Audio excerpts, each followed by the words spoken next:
What's going on? Let me start this over.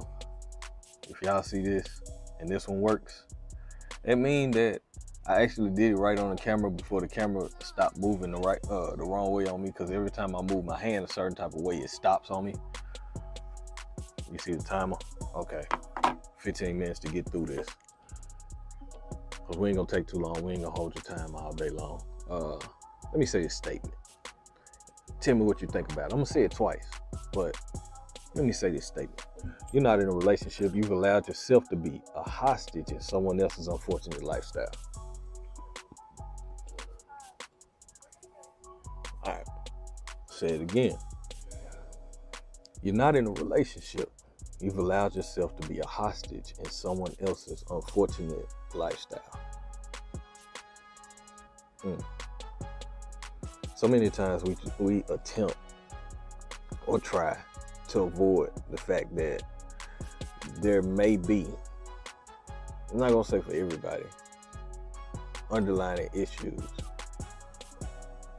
from upbringing that roll over and spill over into our adulthood. I'm not saying that it's impossible, because it is possible to recognize it and actually say, yeah, this is something I need to work on and fix. Otherwise, I'm gonna keep getting the same results that I've been getting, because I keep operating in these spaces every chance I get. So I'm gonna give a couple of different things. Fatherless daughters, fatherless sons, motherless daughters and motherless sons,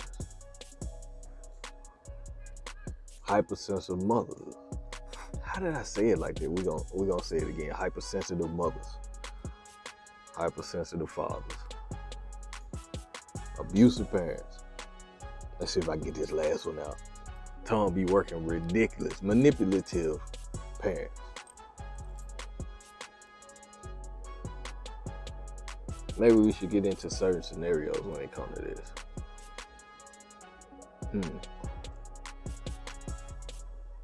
Okay, say for instance, a young lady has her mother, has her father. They're both in the house. Her mother tends to be a demanding person. Doesn't realize what she's saying to any individual can be hurtful. But because it's allowed, it rolls on. The father is a charismatic, cool, even keel person. Now, we're gonna go to his daughter. How he treats his daughter.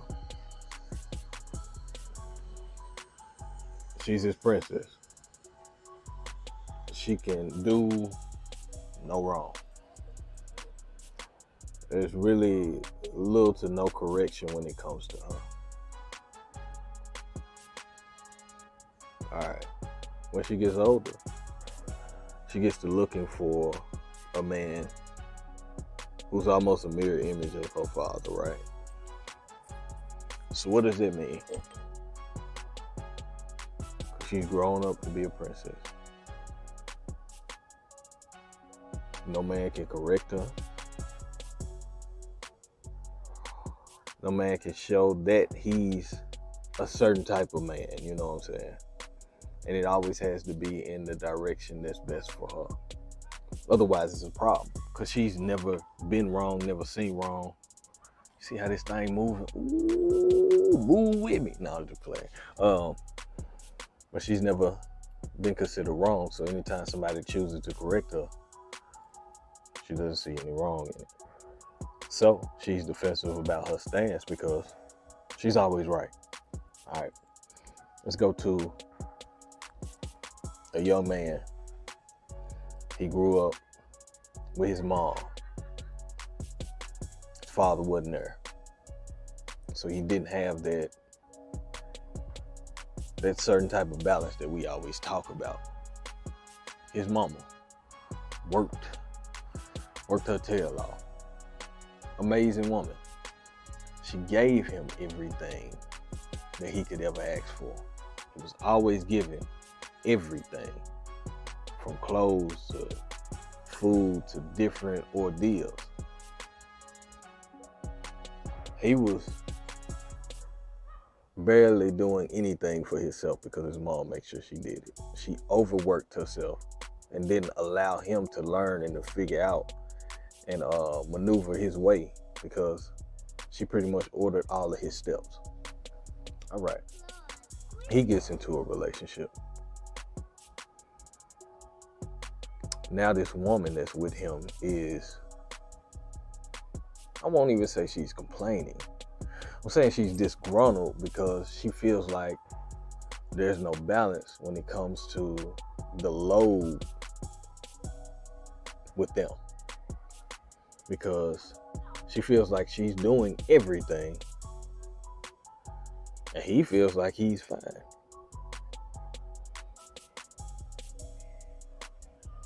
She doesn't understand it. She's mad.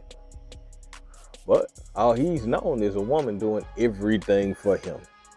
So when she's upset and wants him to do something, he's on defense because he don't feel like that's necessary. So that's how you see that. Ooh, what time we at? We at 8:40. All right. Ooh, no. Get that thing cut on. We're gonna have this thing cut off in a minute too. I ain't know it was gonna come on everything, but we're gonna keep this real. We're gonna keep this a buck. See those little kids running. Is they running past? Is it showing them? No, it ain't.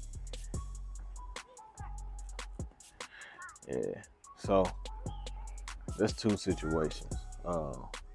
Hyper masculine mothers. You know what I'm saying? We look at that.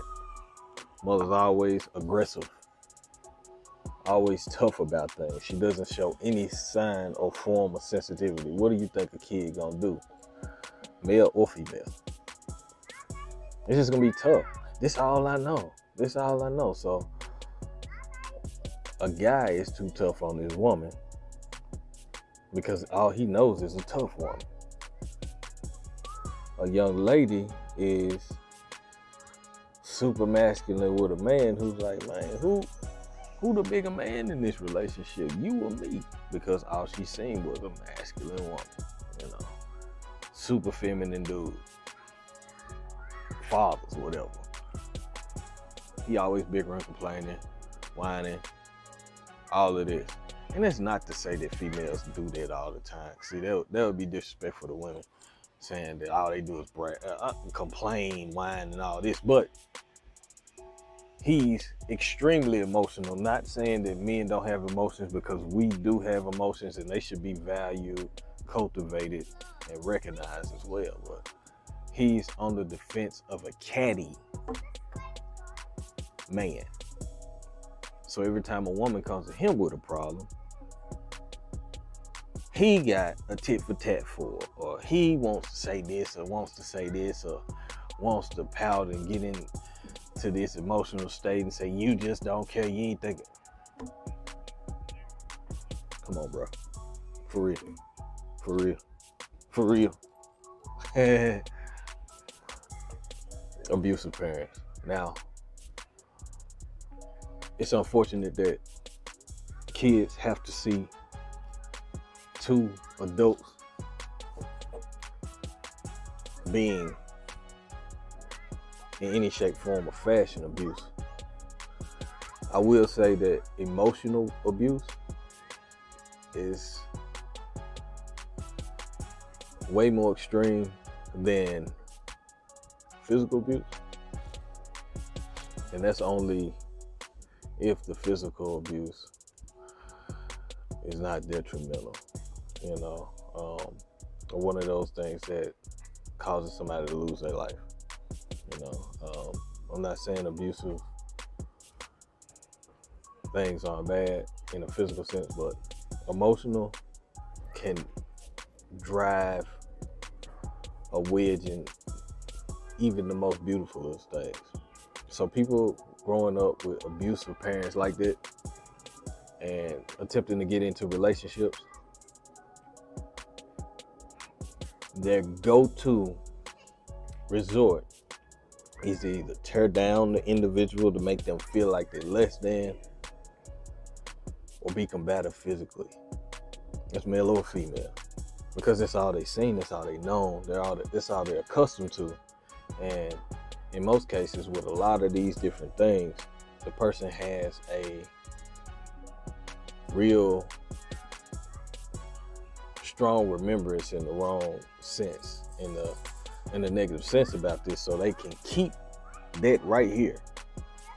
I don't like how such and such and such and such did me. They did this, they did that, and the other. But what we fail to realize is the things that you think about the most is what you attract and or how you respond.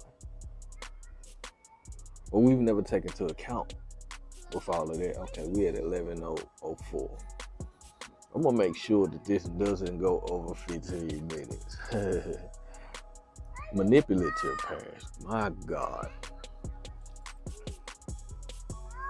If you do this, I get you that. Or get you to do something for them, and you do that with hopes of being able to do the stuff that you want to, and then they turn around and say, when did I ask you to do that? Or, you act right, I'll let you go. You do everything that they told you to do.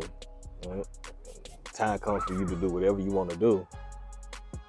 I'm like, I don't remember telling you that we were going there. That can severely damage a child. And being an adult, they use that too. I'm gonna get everything that I want out of a person and act like I didn't ask, or I shouldn't show a form of reciprocity to them, because that's all I know.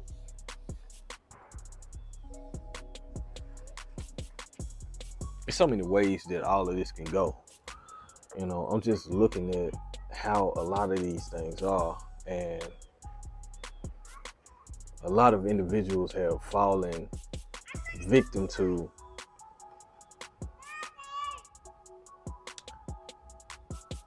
what people are accustomed to. So it goes to say, male or female, it's not your fault. You just have to do your due diligence in asking the right questions, learning the background of the individual, taking your time to really ingest what they're saying and their actions. I tell people a lot. I say, man, I trust people's patterns more than I trust the words that they say. Simply put, because when a person is comfortable, they do exactly what is normal to them. Now, if a person is accustomed to growing, they'll grow. Like, say for instance, a person had loving parents, both of them. They're a loving person. If they had uplifting father, mother, whatever, in most cases, they tend to be uplifting. If they had workers for parents, they tend to be a hard worker. You know, I'm not saying that all of the negative stuff is the biggest one, but we have to look at the dynamics of people. Start asking real questions. You know, you don't have to look at the relationship that they have with people that they grew up from. It could have been their parents, it could have been aunties, uncles, grandmothers. They could have grew up with somebody, but you have to do your due diligence to understand who you're dealing with before you make a real stamp on it. And most of us don't do that because we like somebody and we feel like they fit us. But who's to say that they fit once you find out the truth? Yeah. So with that being said,